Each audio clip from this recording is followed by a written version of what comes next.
اور پھر تم دیکھتے ہو کہ جس کو تم نے ہرانا تھا وہ اگر جیت رہا ہے تو پھر فوراً میدان میں کود کے امن قائم کرنا شروع کر دیتے ہو. یہ بالکل ایسے ہی جیسے جماعت المسلمین والوں سے میں مناظرے کے لیے بحث کے لیے جاتا تھا, جب وہ ہارنے لگتے تھے تو کھانا لگا دیتے تھے فوراً. یہ 2 دفعہ تجربہ ہوا میرے, جب وہ بحث میں ہار. اب تو جماعت المسلمین ہی مارکیٹ سے کہیں شارٹ ہی ہو گئی ہے, خود ان کے اپنے اتنے 4-5 دھڑے بن گئے ہیں, پتہ ہی نہیں چل رہا کہ نبی صلی اللہ علیہ وسلم نے یہ حدیث دیتے ہیں نا کہ نبی نے حکم دیا کہ فرقوں کا جب دور ہو تو جماعت المسلمین کو لازم پکڑنا. تو ایک نیا فرقہ بنا کے اس کا نام جماعت المسلمین رکھ لیا. اب اللہ نے انہی کو توڑ دیا کئی حصوں میں. تو اب اس کا فائدہ یہ ہوا کہ اب ہمارے لیے بحث کرنا آسان ہو گیا. جب بھی یہ حدیث پیش کرتے ہیں کہ جب فرقوں کا دور ہو تو جماعت المسلمین کو لازم پکڑنا, تو میں کہتا ہوں کون سے, پارٹ 1 پارٹ 2, جماعت المسلمین پارٹ 3 یا پارٹ 4. حدیث میں کون سی جماعت ہے؟ تو پارٹ 1 ہے, یہ پارٹ 2 ہے, یہ پارٹ 3 ہے, یہ پارٹ 4 ہے.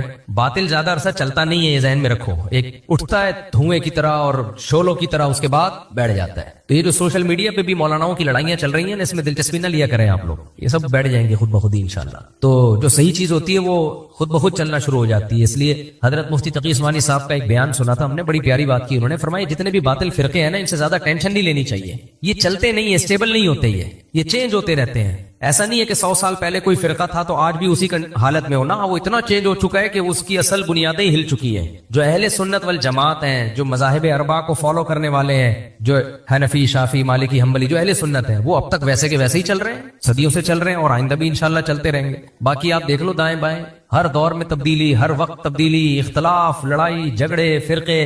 تو اس لیے باطل کی بہت زیادہ ٹینشن لینے کی ضرورت نہیں ہے. خیر, تو میں یہ کر رہا تھا کہ جو احمقوں کی دنیا میں جنت میں رکھتا ہے آپ کو, یا مبالغہ آرائیاں کرتا ہے اور رائی کا پہاڑ بنا کے پیش کرتا ہے لوگوں کو, وہ لوگ پسند آتے ہیں. جو ریئلٹی کی بات کرتا ہے اکثر لوگوں کو وہ لوگ پسند نہیں آتے. اور آسان مثال دیتا ہوں یہ سمجھانے میں. بات تو ابھی توکل پہ کر رہا ہوں, لیکن توکل کو سمجھانے کے لیے پہلے یہ مثالیں سمجھانی پڑیں گی. آپ کہیں رشتہ لینے کے لیے گئے, لڑکی والے نے پوچھا کہ کتنی تنخواہ آپ کی, صحیح بتا دی تو امکان کم ہوتا ہے. کیا خیال ہے؟ لڑکی اپنی عمر صحیح بتا دے اور سب کچھ بتا دے, امکان کم ہوتا ہے. تو ہر جگہ غلط بیانی کی بیس پہ معاملات چل رہے ہیں. غلط بیانی, جھوٹ جھوٹ جھوٹ. کاروبار میں ایسے ہی, آپ دکان پہ مال بیچو تو صحیح بات کرو, تو لیکن یعنی صحیح بات کرو, مال نہیں بکتا آپ کا. جھوٹ بولو گے, گھماؤ گے, آپ کو وہ چیز بیچے گا, یہ کہے گا آپ کے لیے 100 روپے کی ہے. ابے آپ کے لیے کا کیا مطلب ہے؟ کیا جمشید کے لیے کوئی اور ریٹ چل رہے ہیں؟ ستار کے لیے کوئی اور ریٹ چل رہے ہیں؟ میرے لیے کیوں؟ وہ سب کو یہی کہہ رہا ہوتا ہے آپ کے لیے. میرے ساتھ تو ایسا ہوا ہے.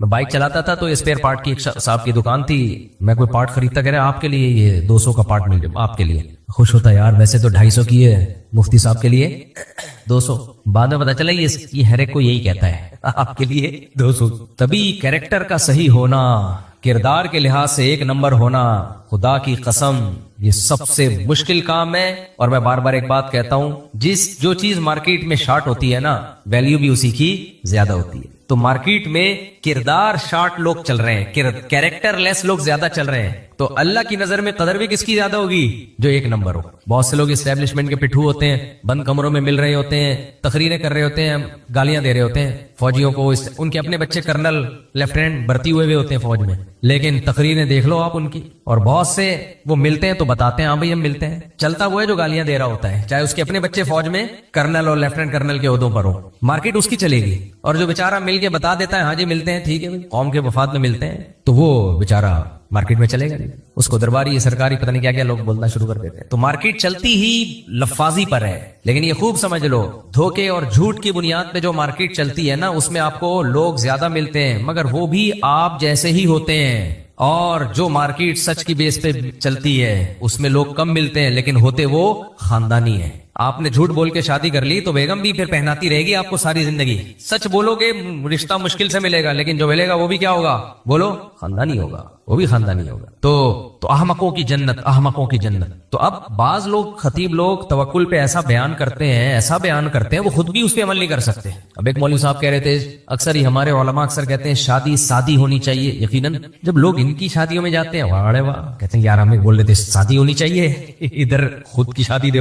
تو سادی کا مطلب کیا ہے؟ دیکھو یہ سادہ کا جو لفظ ہے نا, یہ اس کا کوئی لگا بندہ معیار نہیں ہے. یہ ہر شخص کے لیے اس کا معیار دوسرے سے مختلف ہے. ہر شخص کے لیے اس کا معیار دوسرے سے مختلف ہے. فضول خرچی نہیں ہونی چاہیے. تو فضول خرچی کا معیار سب کا ایک جیسا نہیں ہے. فضول خرچی کا معیار بھی ہر ایک کا دوسرے سے مختلف ہے. ایک آدمی کی تنخواہ 50,000 ہے اور وہ اپنی شادی پہ ہوٹل بک کروا رہا ہے, ہال بک کروا رہا ہے 50 لاکھ والا, تو بھائی یہ فضول خرچی ہے. اور ایک آدمی کی تنخواہ وہ زرداری کا کچھ لگتا ہے وہ تو وہ 50 لاکھ کا بھی کرائے گا تو کنجوس ہے وہ, سمجھ رہے ہو وہ کیا ہے, کنجوس ہے یار. تم اتنا کھا کے صرف 50 لاکھ میں لوگوں کو والے ہال میں بلا رہے ہو لوگوں کو, تو مالدار اور دولت مند, لیکن آپ بیلنس بات کرتے ہو تو چلتی نہیں ہے مارکیٹ میں, چلتی نہیں ہے مارکیٹ. ہمارے ایک دوست ہیں ادھر ہی قریب میں رہتے ہیں, انہوں نے اپنے بیٹے کی شادی پہ وہ بتیاں لگائی ہوئی تھی نا, تو مجھے کہنے لگے کہ یار مفتی صاحب یہ شرمندہ ہوں آپ سے, میں نے سادگی سے شادی نہیں کی تو بتیاں لگا دی ہیں, ادھر ہی کی بات ہے. میں نے کہا ٹھیک ہے پھر آپ یہاں رونے والی بٹھا دیتے, کچھ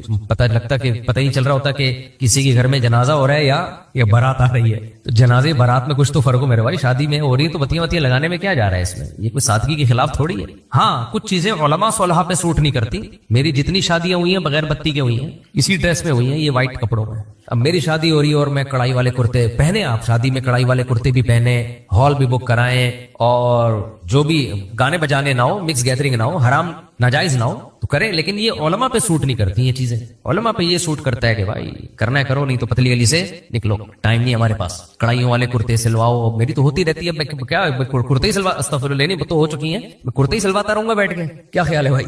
اچھا خیر, لوگوں میں یہ بھی ایک رسم و رواج ہے, کسی کے یہاں بچہ پیدا ہو تو لفافہ دیتے ہیں نا اس کو لازمی. میں ٹاپک مکمل کر لوں ورنہ یہ اتنا اچھا ٹاپک لے کے چلا ہوں, یہ سارا دائمہ ہو جائے گا. یہ بچے کو لفافے والی مثال مجھے یاد دلانا بعد میں دوں گا, کیونکہ یہ کہ کرتے کرتے پورا بیان ہی چلا جائے گا. لوگ نے کمنٹس میں کنفیوژن کا اظہار کیا ہوتا ہے اور مجھے خود بھی بڑی تکلیف ہو رہی ہوتی ہے, یار کیا لے کے چلا تھا کدھر کو نکل گیا. تو دیکھو توکل میں 3 درجات ہیں. ایک تو نبی کریم صلی اللہ علیہ وسلم کا توکل ہے, صبح اگر کچھ کھانے کو مل گیا تو شام کی فکر نہیں ہے. اس کی میں نے پچھلے بیان میں مثال دی تھی کہ نبی صلی اللہ علیہ وسلم گھر تشریف لائے, امی عائشہ سے پوچھا کچھ کھانے کو ہے, آپ نے فرمایا کہیں سے کچھ ہدیہ آیا تھا, میں نے صدقہ کر دیا, تھوڑا سا باقی رہ گیا ہے. آپ نے فرمایا جو صدقہ کر دیا اصل میں وہ باقی رہ گیا ہے اور یہ ختم ہو جائے گا. اب آپ بتاؤ توکل کی اس سے بڑی کوئی مثال ملتی ہے؟ یعنی گھر آ کے پوچھنے کچھ کھانے کو ہے تو ٹھیک ہے, نہیں ہے تو چلو کوئی بات نہیں. میرے اور آپ کے اندر یہ حوصلہ ہے بھائی, میں اور آپ گھر پہ آئے, بیگم سے پوچھے کچھ کھانے کو ہے, وہ کہ نہیں ہے. ہم پوچھتے ہی نہیں کہ کھانے کو ہے یا نہیں, ہم پوچھتے ہیں کہ کیا ہے, میرے مطلب کا ہے یا نہیں ہے. یہ تو سوال ہی پیدا نہیں ہوتا کہ کچھ کھانے کو ہے یا نہیں ہے. بھائی یہ تو